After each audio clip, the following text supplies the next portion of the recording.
Ujú.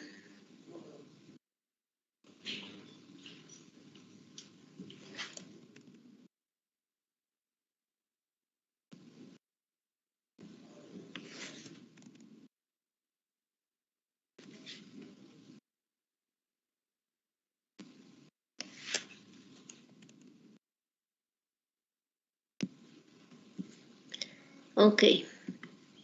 Entonces, con respecto a la espectroscopía UV visible, más bien dijimos que con respecto al este tema de cromatografía, iban a ustedes a calcular algunos parámetros, ¿no? Con el cromatograma que sus compañeros tenían, ¿no?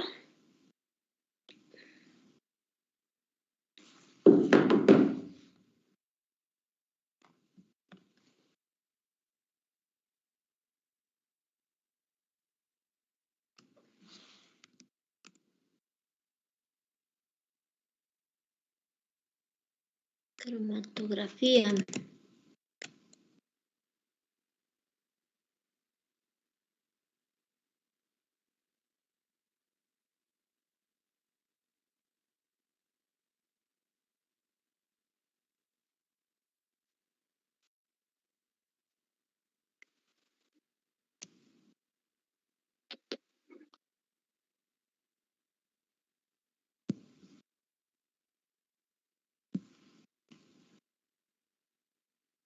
Voy a compartir con ustedes un cromatograma solo para empezar a calcular algunos parámetros, ¿no?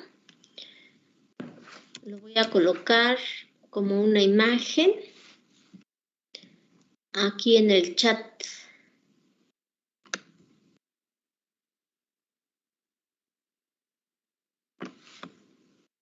De la reunión.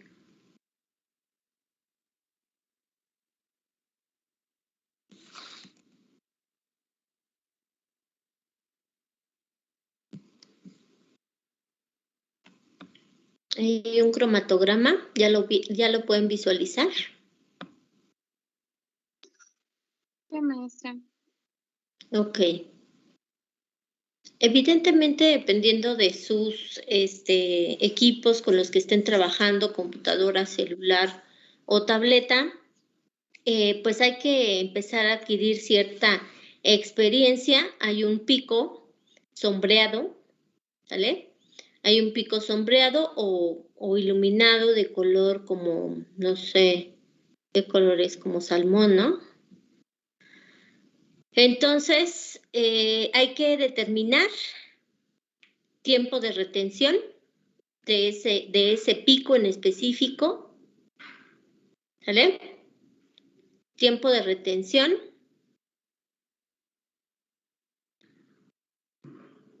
Hay que determinar con respecto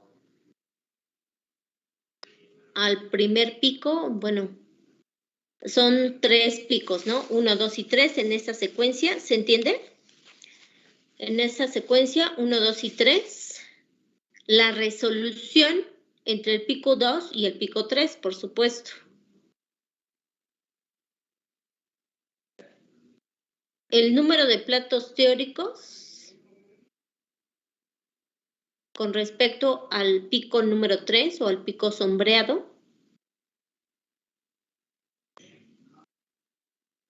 Y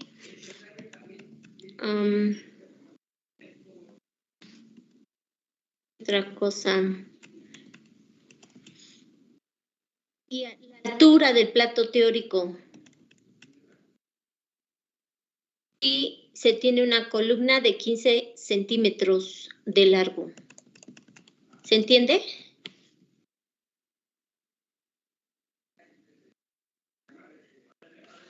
¿Todos? Sí, maestra. Ok. Si requieren de las fórmulas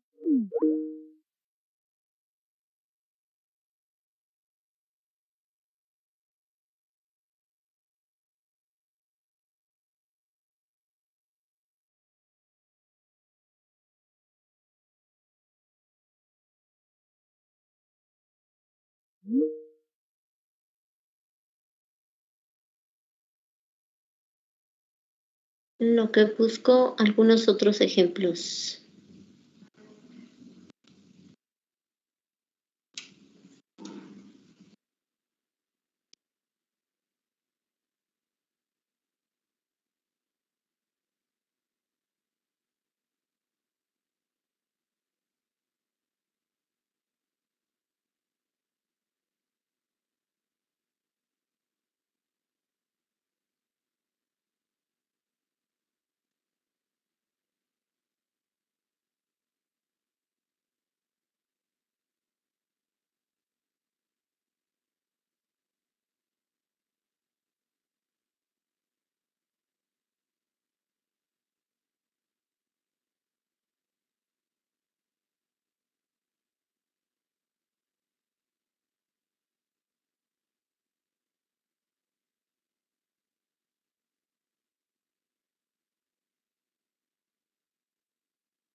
Muy bien, ¿cómo van? ¿Puedo preguntarle a cualquiera de aquí? ¿Sí?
Hola, hola.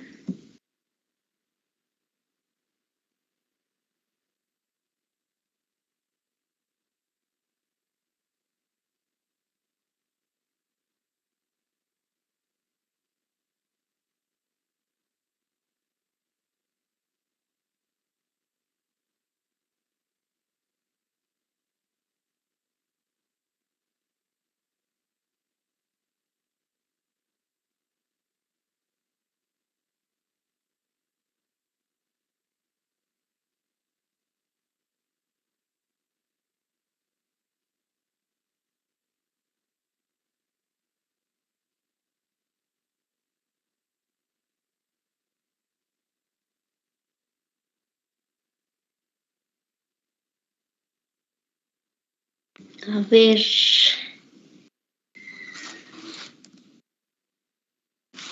Acabo de enviar una imagen. ¿Sale? Acabo de enviar una imagen. No, todavía no la envío. Perdón. En la que primero estoy señalando el pico de ese cromatograma que vamos a describir.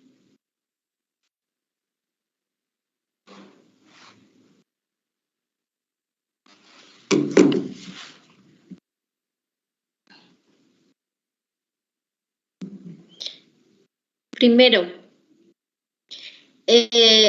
estamos viendo aquí entonces en el cromatograma este pico. No sé si ya puedan ver mi pantalla. Sí, maestra.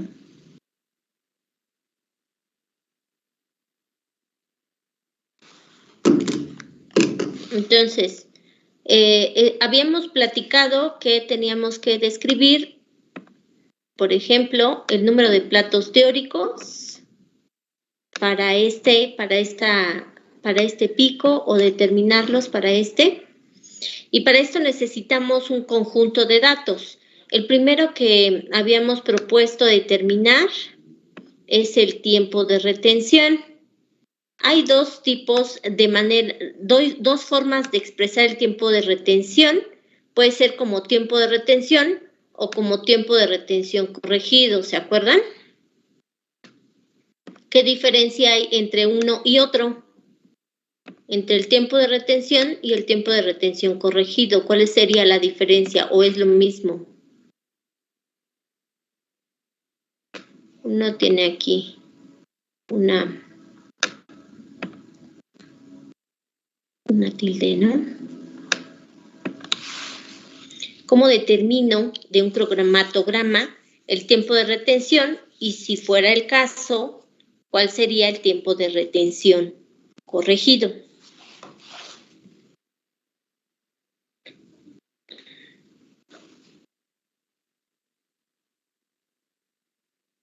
¿Nadie? Por aquí en el chat me hicieron llegar a lo que ellos entenderían como tiempo de retención. No, tiempo muerto, ¿verdad? Dice, sería 15.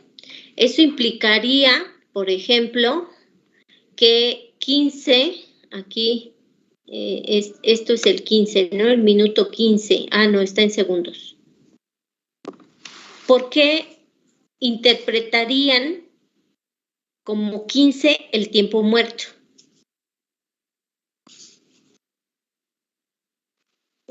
Porque se acerca más a 0.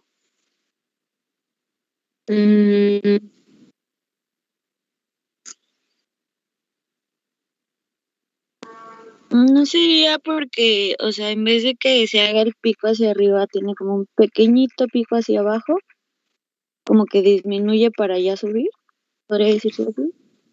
Ok. Como que tiene una leve aquí. Ok, bueno. Generalmente los tiempos muertos no son tan largos. Porque por definición, ¿qué es el tiempo muerto? Recuérdenos, equipo. Por definición, ¿qué es el tiempo muerto?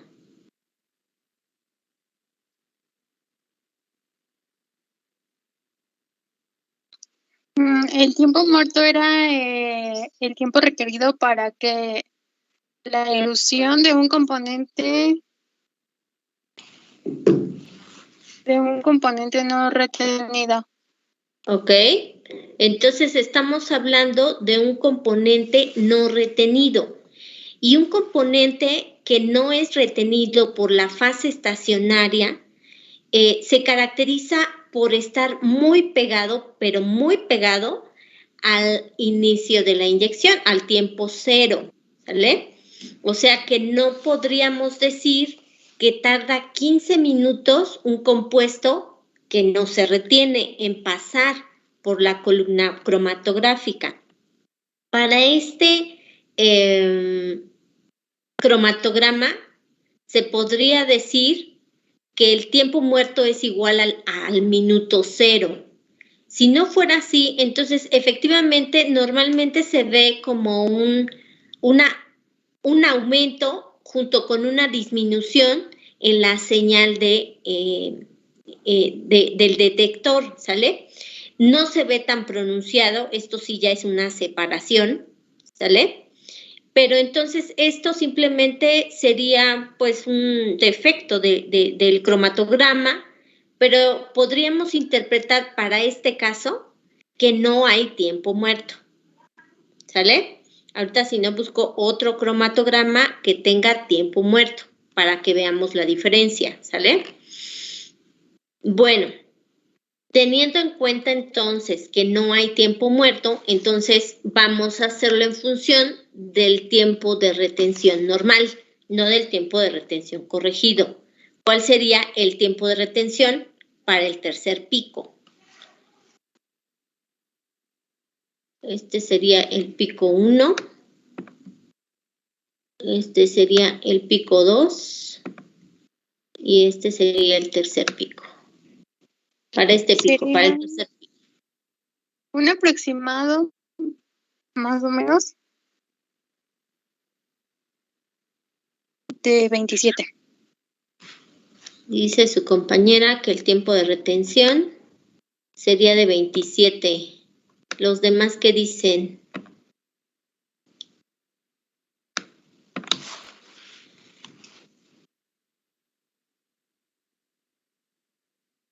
Otra opinión dice que es de 50.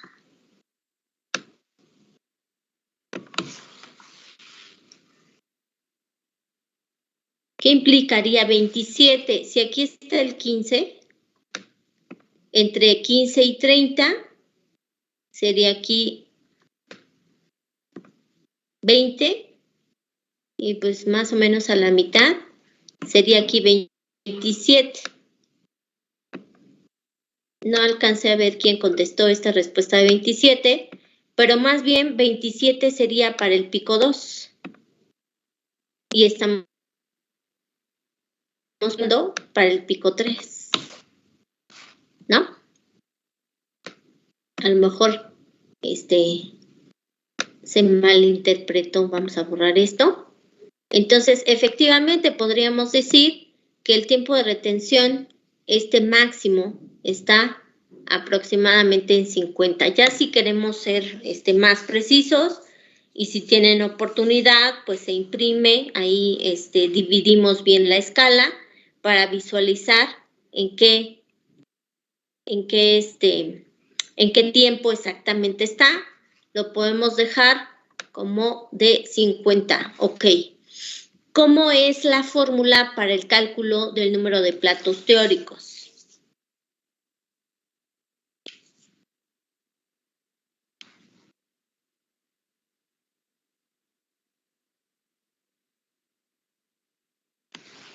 ¿Nadie ha hecho su formulario todavía? N igual a 16 por el tiempo de retención sobre el ancho del pico de su base elevado al cuadrado. Tiempo de retención. Bueno, lo podemos ir sustituyendo, ¿no? El tiempo de retención, entonces, es igual a ¿qué? A 50. A 50.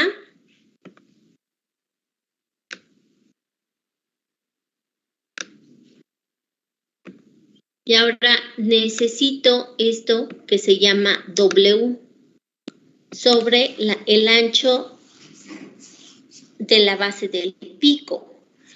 Esto es el ancho. Esto es la base del pico, ¿se entiende?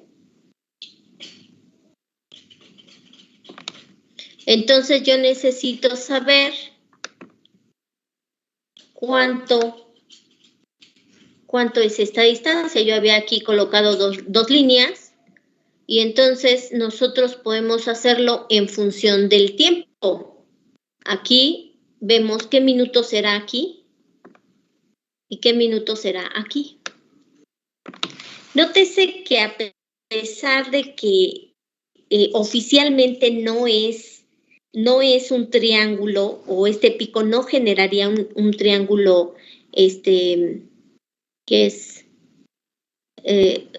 con estas dos caras iguales, tampoco lo es con un factor de coleo significativo, ¿sale? Entonces, si nosotros tomamos en cuenta esto sería 47, más o menos, 48. Aquí podríamos decir que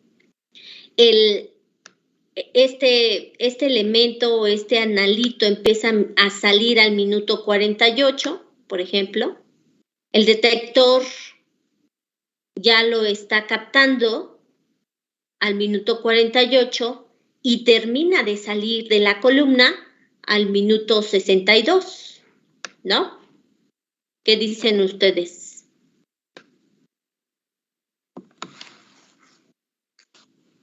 ¿Se entiende? Sí, está bien. Sí, maestra. Entonces, nosotros podemos determinar el ancho de la base de este pico mediante esta diferencia, que sería la diferencia de estos tiempos, minuto 62 menos el minuto 48. Eso es lo que quiere decir la base del pico. El momento o el tiempo en el que el detector, valga la redundancia, empieza a detectar este analito, y el tiempo en el que termina de salir o termina de ser detectado por el detector. ¿Cuánto me da eso? 14.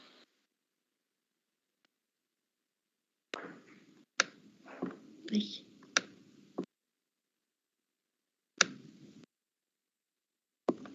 Estoy en la lab, por eso está un poquito más difícil. 14, sí, ¿seguros? 62 menos 48. Sí, maestra.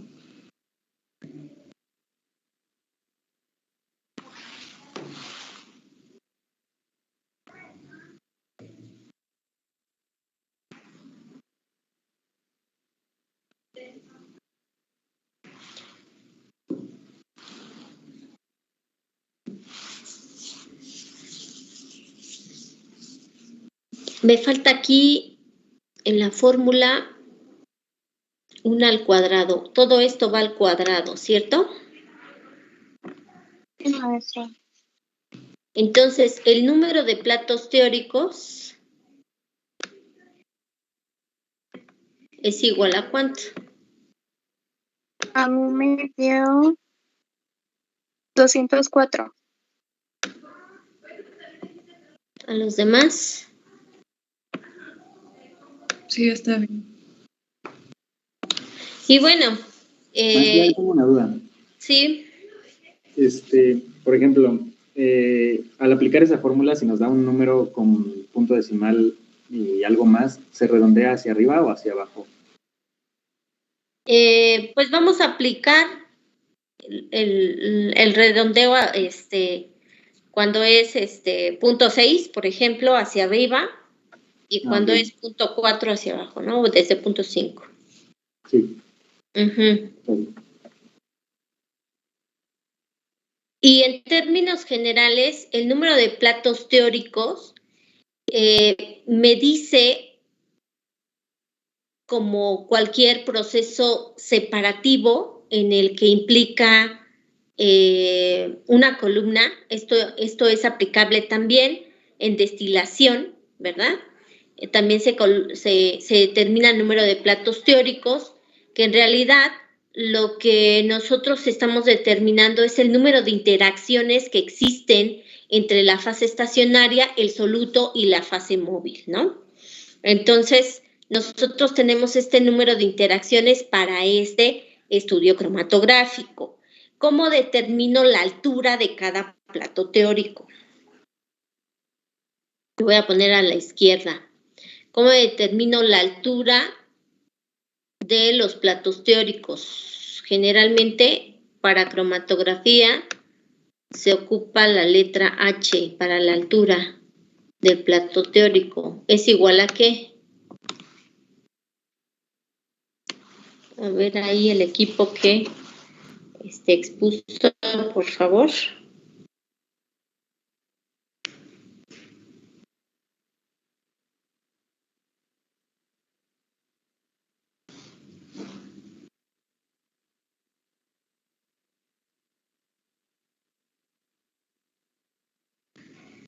H es igual a L sobre N.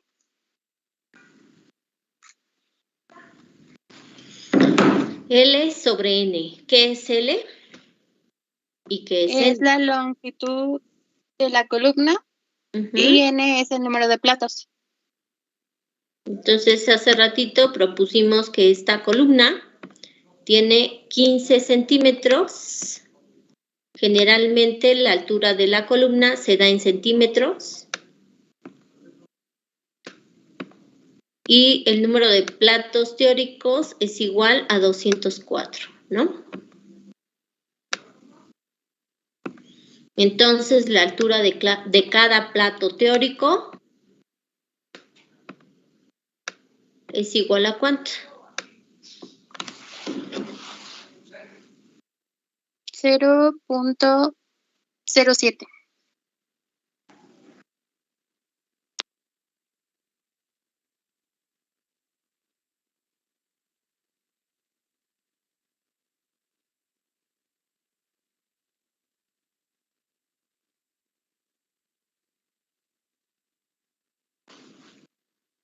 Perdón, otra vez.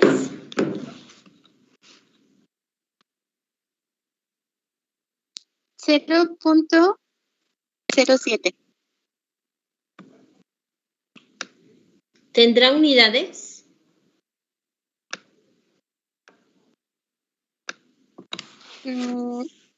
Sí, porque estamos hablando de altura. Altura, ¿verdad? Aquí tendríamos que poner centímetros y eso implicaría que cada 0.07 centímetros hay una interacción del soluto entre la fase estacionaria y la fase móvil, ¿no?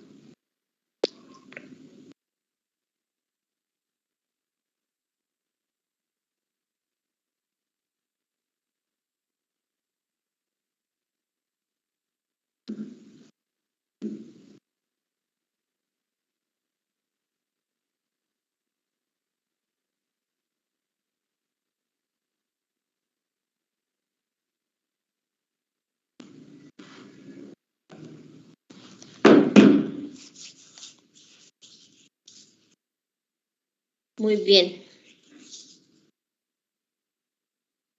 ¿Preguntas hasta aquí?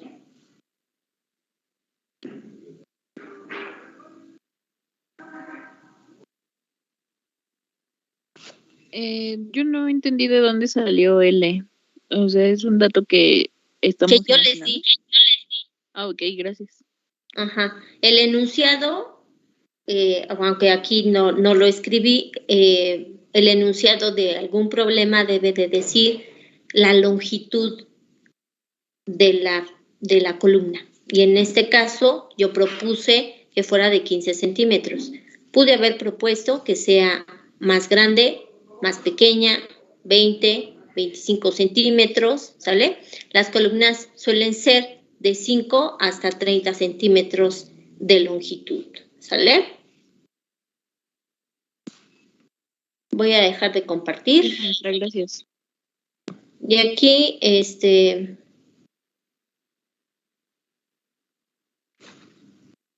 voy a compartir otros dos cromatogramas.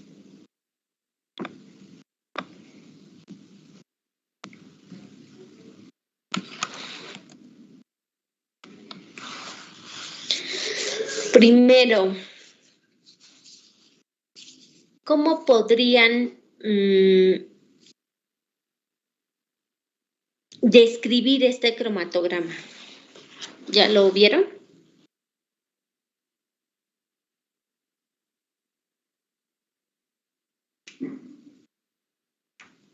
No se me muestra todavía. Está en el chat, perdón. Lo envié por el chat. Estoy cargando la imagen, maestra.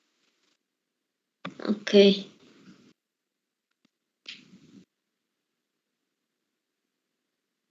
Es que aquí está un poco lento el internet.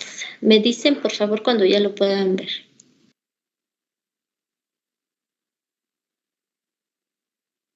¿Qué interpretarían con ese cromatograma?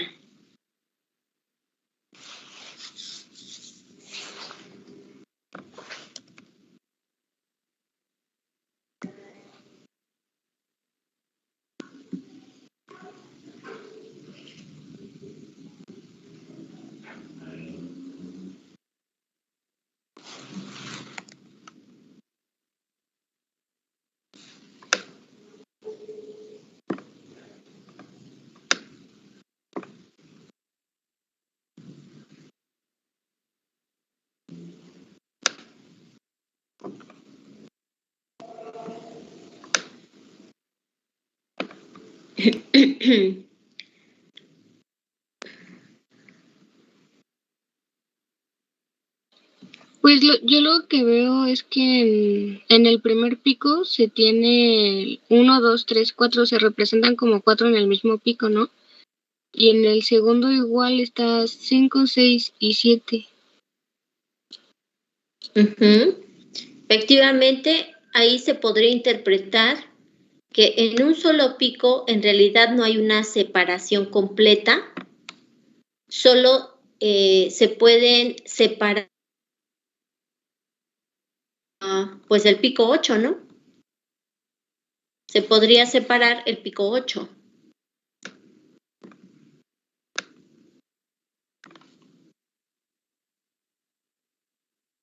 Vamos a ver aquí. Ahora voy a compartir pantalla.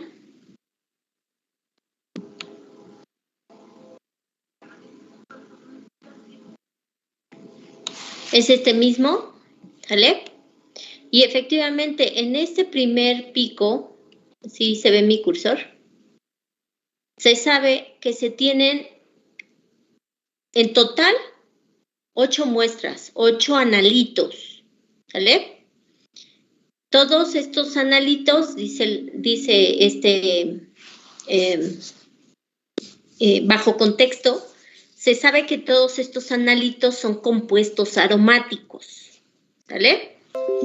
¿Qué característica? Entonces, la característica, vemos que al final son compuestos muy parecidos y todos son compuestos aromáticos, tienen alguna variante. Entonces, al ser compuestos muy parecidos, su forma de eluir o de pasar por la columna, estamos viendo que son muy afines a un tiempo determinado, los compuestos 1, 2, 3, 4, y que tienen o tendrían el mismo tiempo de retención. En el segundo pico se parecerían en tiempo de retención las muestras 5, 6 y 7. El único diferente sería 8. Oficialmente no podríamos separar a las 8 muestras utilizando bajo contexto una elusión isocrática. Recuérdenos, por favor, qué es una elusión isocrática.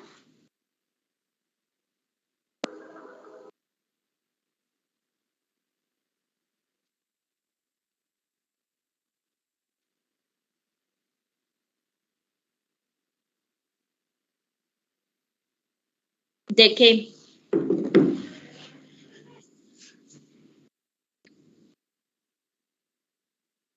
De la separación de las muestras, ¿no?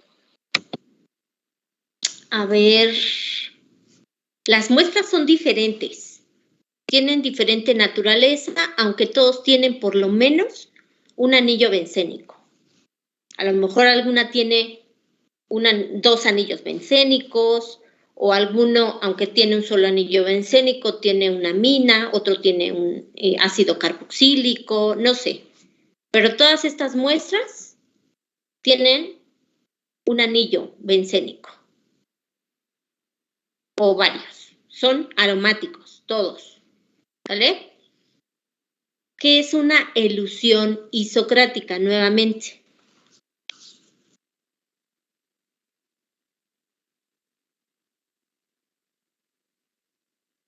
Cuando la fase móvil es la que permanece constante.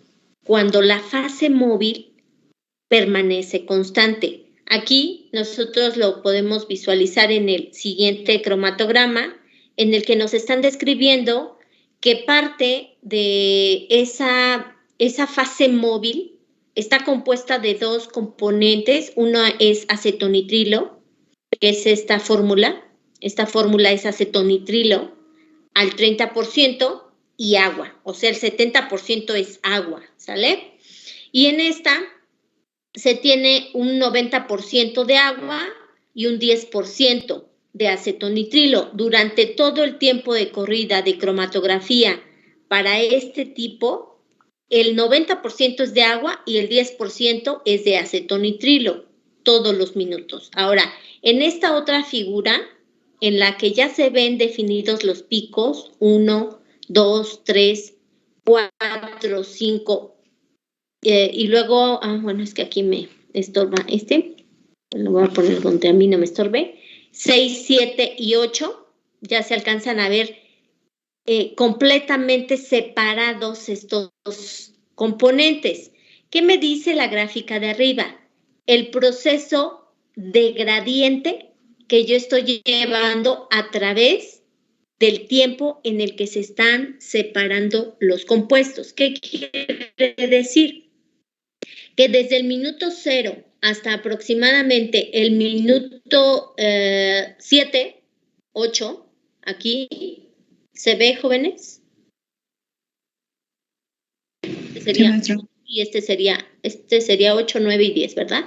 Desde el minuto 8, yo cambio la proporción. Ahora, en lugar de ser 30% de acetonitrilo, cambio la proporción a 45% de acetonitrilo.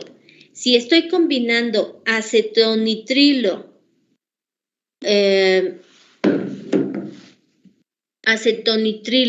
agua, ¿cómo se forma? ¿Qué le pasa a la polaridad de la fase móvil si yo aumento la cantidad de acetonitrilo? ¿Qué le pasa a esa polaridad? ¿Se vuelve más polar o menos polar la fase móvil?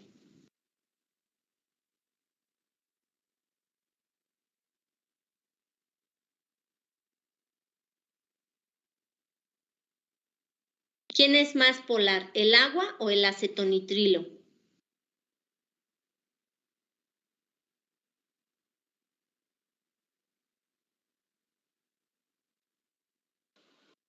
Según la fórmula, ¿qué dirían ustedes?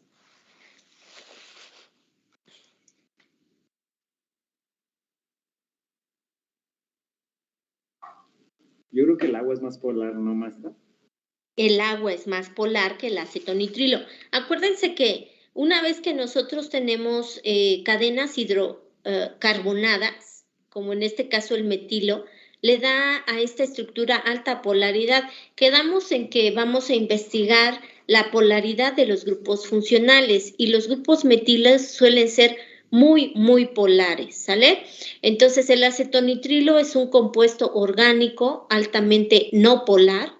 Entonces, al tener mayor proporción, un poco más de proporción de acetonitrilo, a este tiempo, a partir ya del tiempo que sería 13, ¿no? Al minuto 13, en el que se estabiliza la proporción a 45%, ya tengo más polaridad. Entonces, los compuestos más no polares son afines a la fase móvil y son eluidos o salen o se separan de la columna. Y entonces ya puedo separar tanto los componentes 1, 2, 3, 4 y 5, pero requiero de todavía más polaridad para separar los compuestos 6, 7 y 8. Entonces, si yo aumento esta polaridad, entonces logro separar los otros 3 componentes. Eso es lo que representa una elusión con gradiente. Maestra, una duda, perdón. Entonces, ¿sí? Es que ya me hice, o sea, no entendí bien. Cuando vas aumentando la concentración de acetonitrilo, ¿se vuelve más polar o menos polar? Pues más no polar, ¿no? Ajá, ¿no? O sea, sí, menos polar. Okay. La composición de la fase móvil. Ok. Entonces, en ese, por ejemplo, ahí donde está el cursor, polar. En 80% sería mucho menos polar que como empezó, ¿no? Es correcto. Ah, ok. Esto es menos polar que esto. Esta es más polar que esta. ¿Sale?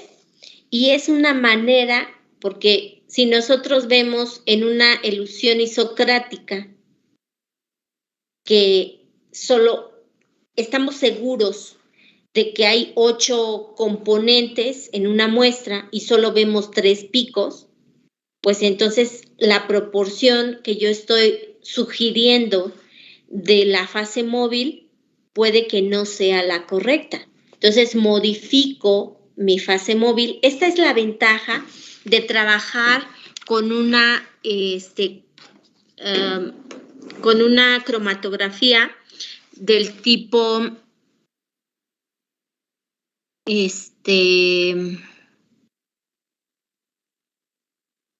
fase reversa, cuando la columna cromatográfica es una columna no polar, ¿sale? Yo de la fase móvil, ¿sale? Eso significa que este compuesto es muy no polar o es poco polar. Es tan afín a la columna que hasta que aumentamos la no polaridad de la fase logra eluir, ¿sale? ¿Sí? Maestra, entonces el grupo nitrilo va a ser no polar o polar. Metilo. El CN, el grupo ciano, tiene cierta polaridad, porque acuérdense que el nitrógeno tendrá pares libres de electrones, ¿sale? El nitrógeno va a tener pares libres de electrones, eso es lo que le da la polaridad a toda esta molécula. ojo, hay que profundizar en la polaridad de los compuestos orgánicos. Esta molécula tiene una parte no polar, completamente no polar, esta es no polar, el grupo metilo, el CH3, pero el CN, el carbono es poco polar, pero el nitrógeno es más reactivo, tiene cierta polaridad porque posee un par de electrones libres. Eso lo hace medianamente polar. En términos generales, nosotros para determinar en un momento dado para este tipo de planteamientos, por comparación, ¿por qué sé que el agua es más polar que el acetonitrilo? Primero, porque el acetonitrilo tiene este grupo funcional que declarado es no polar, aunque este grupo, el grupo ciano, sea pues un poco más polar, ¿se entiende? El agua, revisen estructuras de Lewis, posee 2 pares de electrones libres. Y además nosotros sabemos que el agua es uno de los compuestos más polares que podemos tener en nuestro entorno. Y entonces por eso determinamos que el acetonitrilo tiene menor polaridad que el agua. No sé si me expliqué. Sí, entonces, bueno, por lo que entiendo, los bueno, en este caso es alcano, ¿no? Por ser metano. Siempre va a ser bueno, va a tender a ser no polar. Ah, ok. Ah, está bien, sí, gracias. De nada. Y aquí era lo que comentábamos con respecto al tiempo muerto. Hay un pequeño incremento y luego se ve como un decremento, ¿vale? Esto es señal de que existe el tiempo muerto, lo más cercano al tiempo cero, en el tiempo de la inyección, ¿sale?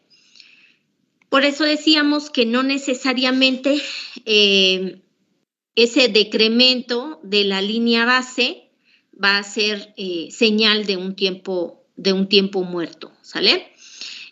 Aquí, por ejemplo, tenemos ya está por debajo, por así decirlo, de la línea base, esta señal como que disminuye con respecto a la línea base, pero esto es característico cuando estamos cambiando la proporción de la fase móvil.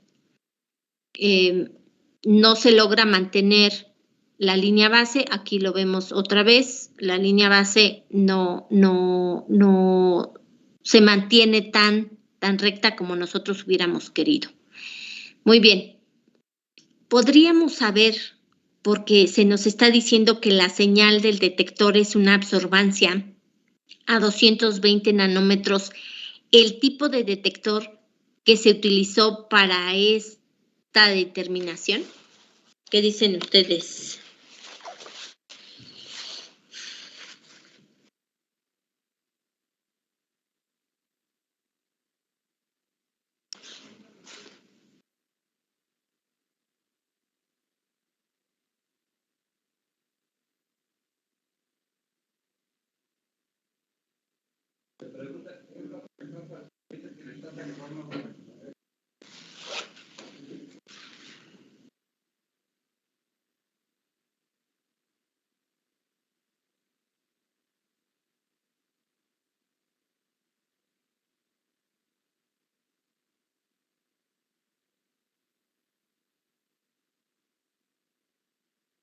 Pues por el valor de la absorbancia en el que se está tomando en cuenta, bueno, ¿cómo podría explicar? Sí, por el parámetro de la absorbancia que estamos tomando en cuenta, que serían los 220 nanómetros, ¿no? ¿Qué tipo de detector dirían que se utilizó?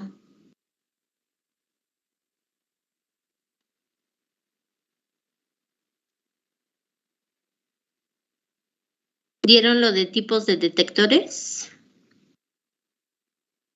No estoy segura si sería el infrarrojo o el ultravioleta. ¿Por qué no estás segura, Mariel? Porque me confundo con los nanómetros, maestra. No me acuerdo cuáles son los altos y cuáles son los bajos. Ujú.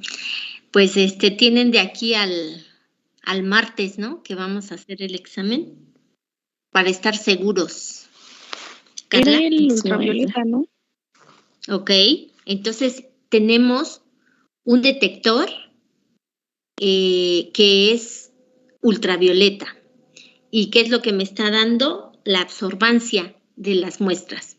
¿Por qué a 220? Porque esos compuestos absorben, todos esos compuestos desde el 1 hasta el 8,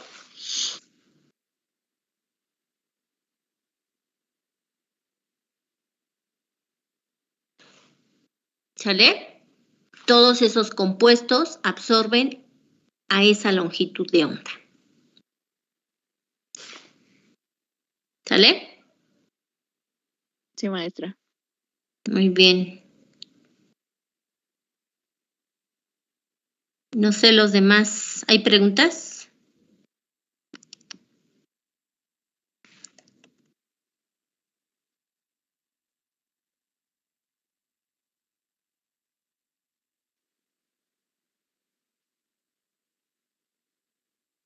No, maestra.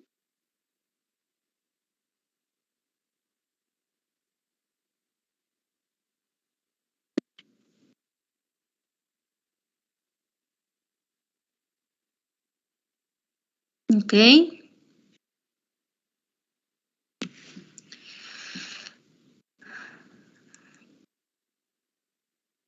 Mm.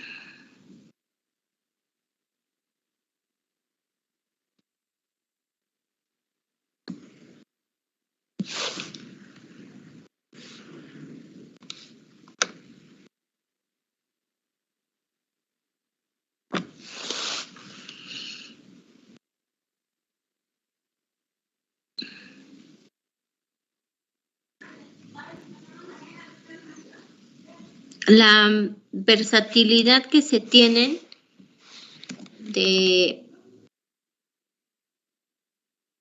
este tipo de cromatografía.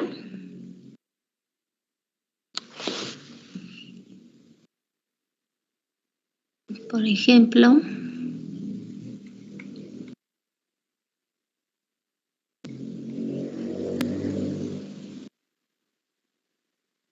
este otro cromatograma evidencia, ¿no?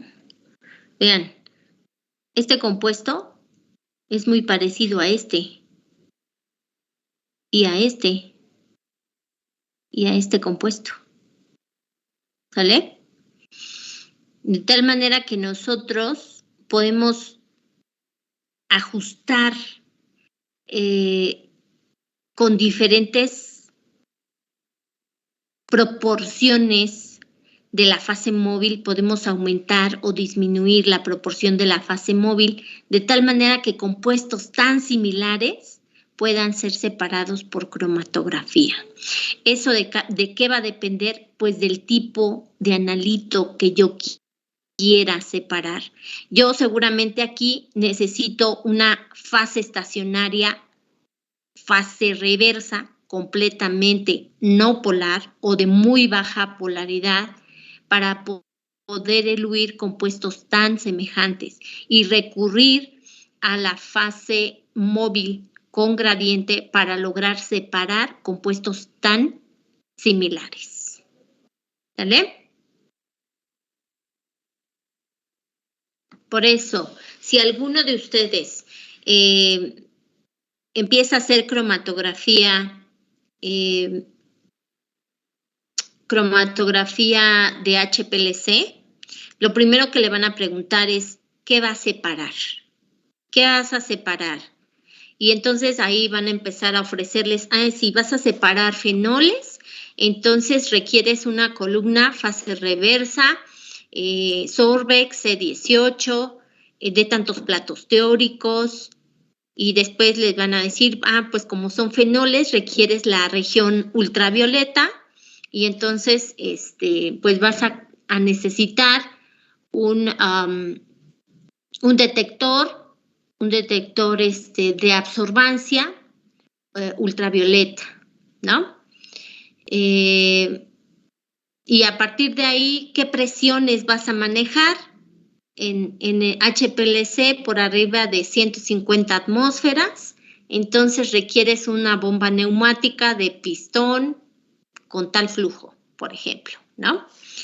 Entonces, es algo de lo que nosotros tenemos que cada vez investigar más, familiarizarnos más con este tipo de separaciones, ¿sale? En este último, se los voy a compartir también aquí por el chat. Podrían determinar, por ejemplo, en este último, ahorita que lo reciban, se podría determinar con un cromatograma de este tipo la resolución entre el pico 1 y 2. ¿Qué dirían ustedes?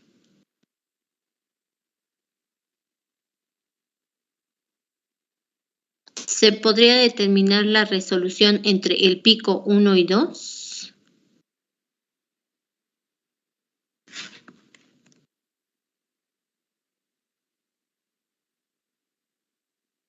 Está complicado, ¿no?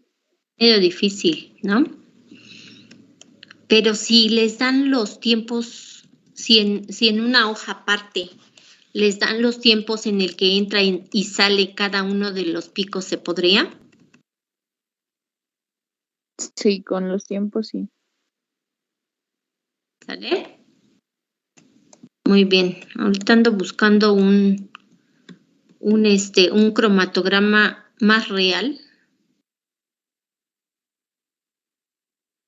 Porque no todos los cromatogramas son tan ideales como los que ahora les compartí, ¿eh? Suelen ser más feitos de los que les acabo de compartir. Busquemos, googleemos un cromatograma feito, ¿no, verdad? Así no.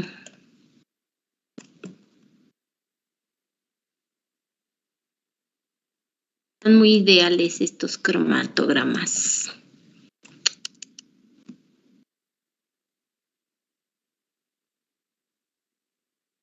Porque hay que saber otro detalle de estos cromatogramas.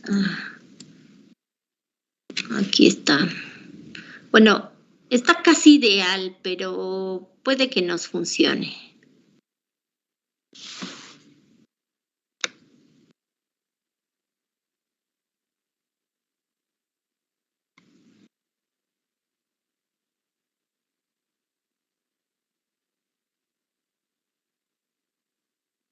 A esto se le llama factor de coleo, que también se puede calcular, ¿sale? También se puede calcular, pero ay, no sé, estoy compartiendo, ¿no, verdad? No, maestra. Está medio raro esta. Aquí ya está. Vamos a ver si podemos darle un zoom aquí.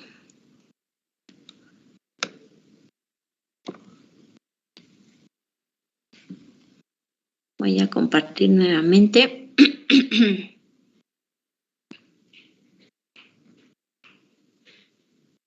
No, este no es.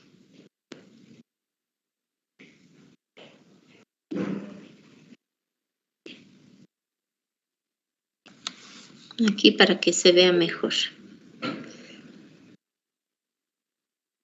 Hay diferentes cromatogramas que por más que uno le mueva ahí al equipo, ay, otra vez, dejé de compartir.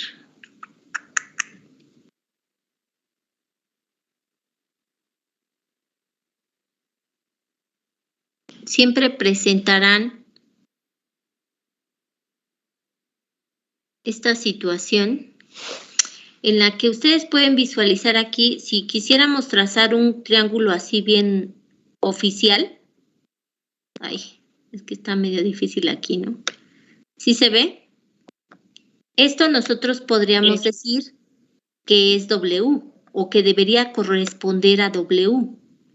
A esta área que se sale de la idealidad de un triángulo es a lo que se conoce como factor de coleo. Y por eso hay algunas fórmulas que para el número de platos teóricos o sobre todo para el número de platos teóricos o para la resolución utilizan el concepto llamado la base del pico o el ancho a 1/2 del pico. No sé si lo han visto, esta expresión. ¿Cuánto mide el ancho del pico a 1/2 de su altura? Y esto se utiliza ampliamente cuando se tiene un factor de coleo, un área que escapa a la idealidad de formar un triángulo para cada pico. Por eso es que en lugar de determinar el ancho aquí en la base, en la base del pico, se determina a la mitad de la altura del pico. Desde la base, ¿sale? Hasta se tiene, aquí vamos a determinarlo, a la mitad. Esto correspondería a esta W, ¿se entiende? Sí. Porque a esta altura, que es a 1/2 de la altura, se tiene, aquí sí, se tiene bien formado un triángulo. No hay una área que escape a la triangulación de ese pico, ¿se entiende?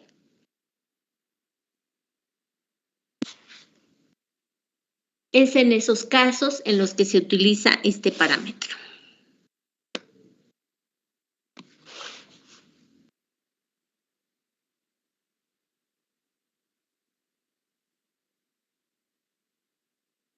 No sé por ahí si se me está escapando algún otro parámetro. Espero que no. Muy bien. ¿Preguntas?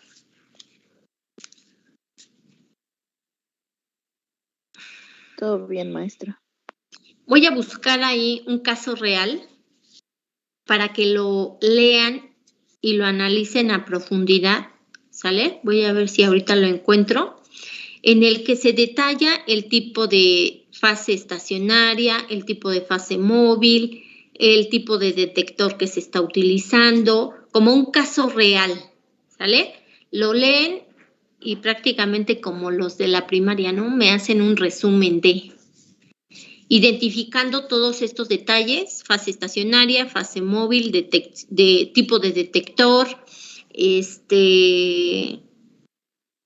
el tipo de elusión, fase móvil, el flujo que se está manejando, el flujo o caudal con el que se está inyectando la fase móvil, ¿sale? Cuando decimos flujo o caudal, ¿qué unidades tendrán si es un flujo de una fase móvil, de un líquido? ¿Cómo podrían definir las unidades de un flujo o caudal?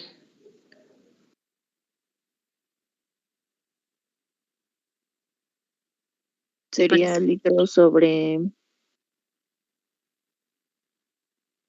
un flujo, litros sobre segundos, ¿no? Podría ser, aunque por ejemplo en estos casos que hemos visto están en minutos los cromatogramas. Generalmente están en minutos los cromatogramas. Sí llega a haber cromatogramas que están en segundos. Suele ser menos utilizado porque los tiempos de corrida de un cromatograma suelen ser en minutos, no en segundos, ¿no? Y evidentemente hacer flujo o caudal puede ser en litros o puede ser en mililitros, dado que se trabajan con cantidades muy pequeñas. La cantidad de muestra que se mete a un cromatógrafo de HPLC suele ser en microlitros. Entonces, el flujo normalmente se reporta como mililitros por segundo o mililitros por minuto. Evidentemente, tiene que ser un volumen entre un tiempo para un flujo o caudal. ¿Sale? Sí, maestra. Muy bien, no sé si tengan más preguntas.